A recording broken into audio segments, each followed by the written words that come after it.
Desde comienzos del siglo XX, el descontento de la mayoría de la sociedad contra la dictadura porfirista fue creando condiciones para que naciera un movimiento armado que derrocó al régimen de Díaz. Una de las causas más importantes para iniciar la Revolución Mexicana se dio en 1908. Porfirio Díaz declaró al periodista estadounidense James Clearman que México estaba listo para la democracia y que en las próximas elecciones él ya no participaría. Este comentario hizo pensar a los ciudadanos que la apertura política del régimen llegaría a su fin y propició que surgieran nuevos grupos y partidos de oposición. ¿Quieres saber la ideología de los diferentes grupos revolucionarios?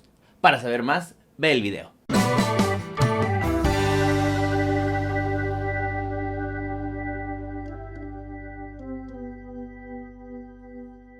Jóvenes y personas que están viendo el video, tengan todos ustedes muy buenos días. El tema que veremos el día de hoy es revolución y justicia social. El aprendizaje esperado nos dice que explicarás la ideología de los diferentes grupos revolucionarios y su influencia en la Constitución de 1917. Siempre cuando hablamos de una guerra, pensamos que solo se trata de dos bandos que luchan entre sí, pero en la Revolución Mexicana la guerra fue mucho más compleja, ya que no solo eran dos bandos que peleaban entre ellos, sino más grupos con ideologías diferentes que a veces coincidían en su manera de pensar y en otras ocasiones no. Es por eso que en este video, si bien te explicaré de manera cronológica este proceso de la Revolución Mexicana, haré énfasis en cómo pensaban los distintos grupos revolucionarios y cómo ellos terminaron influyendo en la Constitución de 1917. Así que sin más, comenzamos. El maderismo. En 1909, Francisco Madero fundó el Club Central Antirreeleccionista bajo el lema efectividad del sufragio y no reelección. Madero había publicado un libro titulado La Sucesión Presidencial de 1910, en el que había hablado de la necesidad de formar nuevas organizaciones políticas que contendieran para unas elecciones libres. La campaña electoral de Madero alcanzó tal popularidad que Porfirio Díaz, haciendo berrinche y diciendo "dijo mi mamá que siempre no", ordenó que lo encarcelaran en San Luis Potosí. Con el candidato preso, se efectuaron elecciones de 1910 en las que terminó ganando Porfirio Díaz. Madero huyó de la cárcel hacia Texas, pero antes proclamó el Plan de San Luis, en el que podemos ver algunos ideales del maderismo, como el de devolver a los campesinos las tierras que habían sido arrebatadas durante el porfiriato y mejorar las condiciones de trabajo que tenían los obreros. Todo esto para establecer un verdadero régimen democrático con base en los principios de libertades, también de justicia, de la división de poderes y de la soberanía popular, en la que el Estado debe de servir completamente al pueblo. Asimismo, se desconocían los resultados de las elecciones y se hacía un llamado al pueblo de México para levantarse en armas el 20 de noviembre de 1910. Todo esto con el fin de derrocar a la dictadura.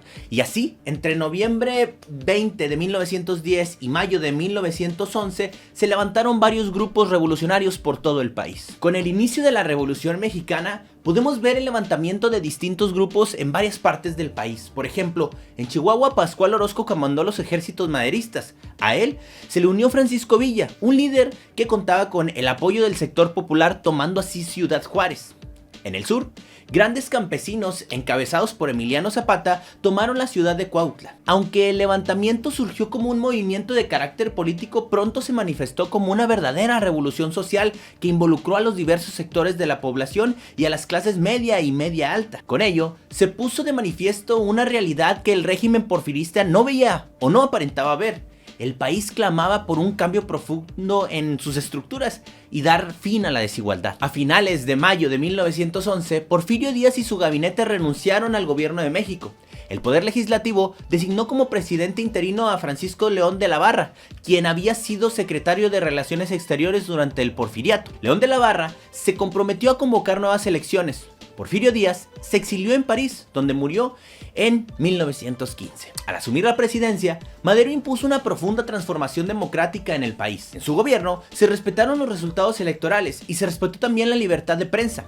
El maderismo consolidó una fuerte defensa de la democracia y de la libertad. Sin embargo, dejó al lado los puntos del Plan de San Luis, dirigidos a mejorar las condiciones de los obreros y repartir las tierras a los campesinos e indígenas, lo que ocasionó que en algunos revolucionarios como Pascual Orozco y Emiliano Zapata se opusieran y lo acusaran de traicionar sus principios. Orozquismo. Pascual Orozco ejerció la crítica más dura contra Madero. El orozquismo proponía expropiar las haciendas que no fueran productivas y exigía el respeto a los derechos de los trabajadores. Sus propuestas se basaban en una defensa de la democracia con con base en reformas del sistema establecido. Varias de sus ideas fueron plasmadas en la Constitución de 1917 porque su programa contenía reformas agrarias, políticas más equilibradas y mejor definidas que las de otros grupos revolucionarios. Zapatismo. Los zapatistas, al ver que el presidente, lejos de promover la reforma agraria prometida en el Plan de San Luis, establecía pactos con los grandes hacendados del país, redactaron en noviembre de 1911 el plan conocido como el Plan de Ayala. El Plan de Ayala desconocía el gobierno de Madero y establecía que se mantendrían en pie de lucha para llevar a cabo el reparto agrario. Proponían la expropiación de haciendas y su reparto para conformar ejidos de propiedad colectiva. El zapatismo buscaba que las comunidades campesinas e indígenas tuvieran mayor protagonismo político. Se intentaba establecer un sistema democrático fundado en la autonomía de las comunidades y promovía una democracia más profunda que el liberalismo que defendía Madero, que diera poder político real a las comunidades. Además, este plan establecía que una vez consumado el triunfo de la revolución, convocaría a elecciones para nombrar a un presidente legítimo. En el plano internacional, el gobierno estadounidense manifestó en voz de su embajador ante México, Henry Wilson, estar en desacuerdo con las acciones políticas del gobierno maderista, que afectaban los intereses comerciales y empresariales del país. Por ello, este embajador estableció negociaciones con Félix Díaz, sobrino de don Porfirio, y con Victoriano Huerta, en quien Madero confiaba, para levantarse en su contra y destituirlo. Victoriano Huerta y Félix Díaz dieron el golpe de estado tomando presos a Madero y a Pino Suárez, los hicieron renunciar a sus cargos y los asesinaron. Huerta, con el apoyo del embajador Wilson, asumió el poder y se convirtió en dictador. Estos acontecimientos se conocen como la Decena Trágica. Es así como surgieron entonces nuevas alianzas entre los grupos revolucionarios para luchar contra la dictadura huertista y restaurar el orden constitucional. Constitucionalistas. Uno de quienes pugnaron por restaurar el orden e imponerlo por medio de la legalidad fue el gobernador de Coahuila, Venustiano Carranza. Él se sublevó contra Huerta en marzo de 1914 cuando lanzó el Plan de Guadalupe, en el que exigía el apego legal a los principios de la Constitución del 57. Desconocía a Huerta como presidente y se proclamaba como primer jefe del ejército constitucionalista. El constitucionalismo proponía un regreso a la práctica de la Constitución liberal de 1857 y buscaba el restablecimiento de lo que se había fracturado tras la caída de Porfirio Díaz. Las propuestas carrancistas trataban de recuperar aspectos positivos de la Constitución anterior y hacer reformas para mejorar el Estado. Con estas ideas se sumaron otras facciones revolucionarias del norte del país, de tal manera que conformaron tres grandes ejércitos para combatir el huertismo.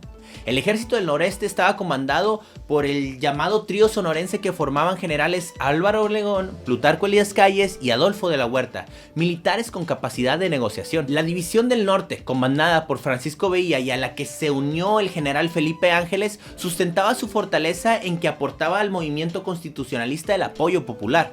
El ejército del noreste, llamado también del oriente, era de características similares al ejército constitucionalista de Carranza y estaba comandado por el general Pablo González, hombre de confianza de Venustiano Carranza. Emiliano Zapata, por su parte, comandó el ejército libertador del sur, con el que combatió a Victoriano Huerta y muy pronto dominó la zona central del país. Los ejércitos constitucionalistas avanzaron hacia el centro del país y ganaron poco a poco terreno a los huertistas. En julio de 1914, Victoriano Huerta, incapaz de hacer frente a las facciones revolucionarias en su contra, renunció a la presidencia. Venustiano Carranza fue entonces nombrado presidente interino de México. Sin embargo, una vez derrocado Huerta, los ejércitos revolucionarios entraron en conflicto entre sí, pues representaban intereses sociales y regionales muy distintos. Villismo. El ejército villista estaba constituido por personas del campo y de la ciudad, en su mayoría mineros y campesinos empobrecidos que formaban regimientos de a caballo que atacaban por sorpresa, robaban haciendas y compraban armas para dividir las propiedades. El villismo representaba un amplio movimiento social con una ideología agraria. Propuso una política que fomentara la pequeña propiedad a partir del fraccionamiento de latifundios. Su objetivo era que los más pobres tuvieran la oportunidad de salir de la miseria trabajando la tierra. Zapatismo. El ejército zapatista estaba constituido sobre todo por campesinos que debían defender sus tierras de manera paralela a la lucha armada. Su objetivo principal era el reparto agrario y el control del agua, de allí su anhelo que se expresa en el lema Tierra y Libertad. Constitucionalistas. Los carrancistas, por su parte, representaban los anhelos de la clase media de obtener una participación directa en las decisiones políticas y establecer las condiciones que le permitieran la mayor prosperidad en sus actividades económicas. Pretendían lograrlo mediante la elaboración de una nueva constitución. Para buscar acuerdos entre las facciones revolucionarias se convocó a una convención en la ciudad de Aguascalientes que se celebró en octubre de 1914. A ella asistieron villistas, zapatistas y unos cuantos carrancistas. Los grupos revolucionarios, lejos de reconciliarse, aumentaron sus diferencias. Los acuerdos de la Convención de Aguascalientes se apegaron al plan de Ayala, del movimiento zapatista, y exigieron que Carranza dejase de ser el presidente interino de México y el jefe del ejército constitucionalista. En su lugar, nombraron de presidente de nuestra nación a Eulalio Gutiérrez, que en ese tiempo era gobernador de San Luis Potosí. Los ejércitos de Villa y Zapata se dirigieron a la Ciudad de México en apoyo al presidente Eulalio Gutiérrez. Carranza entonces salió hacia Veracruz para establecer su gobierno en dicho puerto. Carranza eligió este lugar porque desde ahí podrían abastecerse de armamento, controlar la aduana, ferrocarriles y en especial el petróleo. Recordemos que meses antes había estallado en Europa la Primera Guerra Mundial y las potencias en pugna demandaban importantes cantidades de este combustible. Carranza comisionó al general Álvaro Obregón para someter a Villa y después encargó a Pablo González que hiciera lo mismo con Emiliano Zapata. Los carrancistas doblegaron a ambas facciones revolucionarias. Así, en agosto de 1915, las tropas carrancistas, al mando del general Pablo González, recuperaron la Ciudad de México. Con estas acciones, el constitucionalismo había triunfado. En el siguiente video estudiarás cómo influyeron las ideas de distintas fuerzas revolucionarias en la realización y la promulgación de una nueva constitución política, la Constitución de 1917. Y bueno, jóvenes, antes de terminar les dejo la actividad que realizaremos durante esta semana. La actividad a realizar será un guión de video. Esta actividad tiene la finalidad de que con base en lo visto contestes las preguntas que te guíen a identificar los momentos más importantes de la Revolución Mexicana, así como reconocer a los distintos grupos revolucionarios. Esto ha sido todo por el día de hoy. Nos vemos, jóvenes, en un nuevo video. Bye bye.